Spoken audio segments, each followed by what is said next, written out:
ఇప్పుడు ఇద్దరి మధ్య జరుగుతున్న గొడవను ఏ విధంగా అదే తీసుకుంటారు? అంటే ఇద్దరి డ్రామా చేస్తున్నారంటారా? డ్రామా, ఇద్దరి మధ్య వివాదం ప్రారంభమైంది. ఉమ్, అసలు హైకోర్టులో కేసు వేసింది పాడి కౌశిక్ రెడ్డి బీఆర్ఎస్ పార్టీ ఉమ్, సంబంధించిన వాళ్ళు. కేసు వేసినప్పుడు జడ్జి గారు ఏం చెప్పారు, ఒక 4 వారాల్లో స్పీకర్ నిర్ణయం తీసుకోవాలని చెప్పి స్పీకర్ కార్యాలయం కార్యదర్శికి ఆదేశాలు జారీ చేశారు. మరి స్పీకర్ నిర్ణయం తీసుకునేదాకా ఓపిక పట్టరా? సరే, నిరసన తెలుపు, ఒక ప్రెస్ మీట్ పెట్టు. కోర్టు పరిధిలో ఉన్నప్పుడు ఒక బాధ్యతాయుతమైనటువంటి ఎమ్మెల్యేగా ఉన్నటువంటి నువ్వు ఏ విధంగా విలేకరుల సమావేశం పెట్టి ఈ అంశాన్ని తెర మీద తీసుకొస్తావు? తెర మీదకు తీసుకురావటమే కాకుండా తన సాటి ఎమ్మెల్యేలు తనకన్నా పెద్దవాళ్ళు అని చూడకుండా ఇష్టం వచ్చినట్లు దుర్భాషలు ఆడటం, అదేవిధంగా మహిళల్ని అవమానపరిచే విధంగా ఏ గాజులు చీరలు తెచ్చుకుని మీరు మగధనం ఉంటే మీరు మగోళ్ళు కాదు మీరు అని చెప్పి గాజులు చీరలు తొడుక్కోండి అని చెప్పి విలేకరుల సమావేశంలో చూపించటం. అంటే ఆ వ్యాఖ్యలు ఎందుకు చేశారంటే అంటే అది చెప్పినగా తెలవక సోయి లేక. అసలు ఈయన ఏమంటారు, వీళ్ళ అసెంబ్లీ ఎన్నికల ముందు ఆత్మహత్య స్టార్ ఎవరంటే ఈ రాష్ట్రంలో ఆత్మహత్య స్టార్ అనేవాడు కౌశిక్ రెడ్డి అని తక్కువని చెప్తారు. ఎందుకు ఈ ఆత్మహత్య స్టారు? ఎలక్షన్లప్పుడు నేను గెలిస్తే విజయయాత్ర, లేకపోతే మా కుటుంబం శవయాత్ర చేయాల్సి వస్తుంది అని చెప్పి ప్రజలను ఒక రకమైనటువంటి బ్లాక్మెయిల్ అంటే బెదిరించి ప్రజల యొక్క సానుభూతి, ప్రధానంగా మహిళల యొక్క సానుభూతి పొంది గెలిచిండు.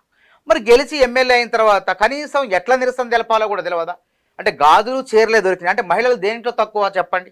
ఇలా పురుషులతో సమానంగా జర్నలిస్టులు ఉన్నారు, రోదసిలోకి పోతున్నారు, తర్వాత పైలట్లు ఉన్నారు, పార్టీల మాయావతి, సోనియా గాంధీ, ఇందిరాగాంధీ గతం దివంగత ఇందిరాగాంధీ, జయలలిత దివంగత, మన సుష్మా స్వరాజ్ చెప్పుకుంటూ పోతే ఇంకా చాలా మంది నాయకత్వం ఉన్నారు, ఈ దేశాన్ని నడిపిస్తున్నారు. మనం ఏ విధంగా తప్పుడు సంకేతాలు ఇచ్చేది మహిళను అవమానపరుస్తూ? రాష్ట్రపతి ద్రౌపది ముర్ము గిరిజన మహిళ ఉన్నది. మరి ఏ విధంగా నువ్వు తప్పుడు సంకేతాలు మహిళలను అవమానపరుస్తూ అక్కడ తప్పు చేసిండు. అంతటితో ఆకుండా ఇంకా రెచ్చిపోయి పొగరు, అహంకారం అన్నమాట.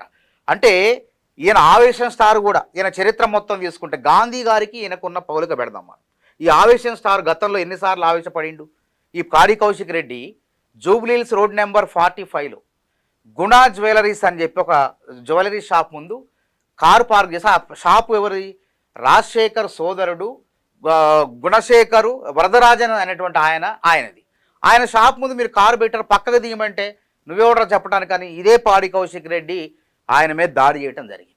ఇది తెలుసుకున్న జీవిత రాజశేఖర్లు ప్రశ్నిస్తే వాళ్ళ మీద కూడా దాడి చేయడానికి పోయిండు. అంటే ఈ విధంగా చరిత్ర, ఈ ఆవేశం స్టార్ ఈ విధంగా ఆయన ప్రవర్తన ఉంది. అంటే ఆగమాగం అయిపోతాడు. ఆవేశంలో ఏం మాట్లాడతాడో ఏం చేస్తాడో తెలియదు. ఆ విధంగా బంజారాహిల్స్ పోలీస్ స్టేషన్లో రాజశేఖరు జీవిత దంపతులు ఈయన పైన కేసు నమోదు చేయడం జరిగింది. అంతటితో ఆగకుండా మన పాత గవర్నరు తమిళసై సౌందరరాజన్ ఒక మహిళ కనీసం గౌరవించాలి కదా, ఆమెను ఇష్టం వచ్చినట్టు నోరుంది కదా అని చెప్పి, నాలుగుంది కదా అని చెప్పి ఆమెను కూడా కించపరిచే విధంగా దేని కింద పెట్టుకుంటారని చెప్పి నేను కూడా మాట్లాడిన. మందకృష్ణ గారు కూడా అందరూ స్పందించారు, ప్రపంచం మొత్తం ప్రవర్తించారు. అదే ఇప్పుడు అందరూ స్పందిస్తున్నారు. వీనికి ఎద్దు లెక్క 6 అడుగులు ఎత్తెదిగినా కానీ బుర్రలో ఇంత బుద్ధి లేకుండా, సోయి లేకుండా ప్రవర్తిస్తాడు. మరి ఎవరు చెప్పాలా బుద్ధి చెప్పండి? ఈ ఆవేశం స్టార్ అడ్డుకట్ట ఎవరేయాలి? ఆవేశం స్టార్ కౌశిక్ రెడ్డికి అడ్డుకట్ట వేయాల్సింది ఎవరు?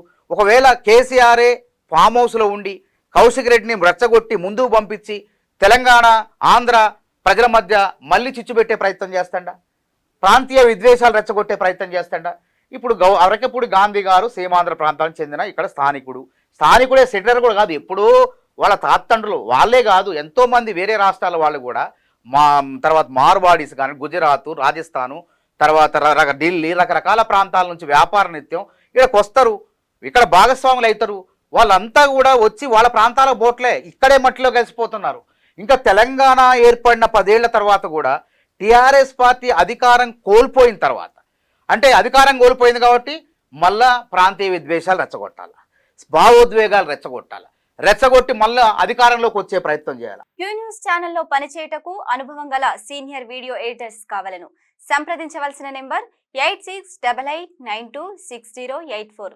qnews@gmail.com ను సంప్రదించండి. లైక్ చేయండి,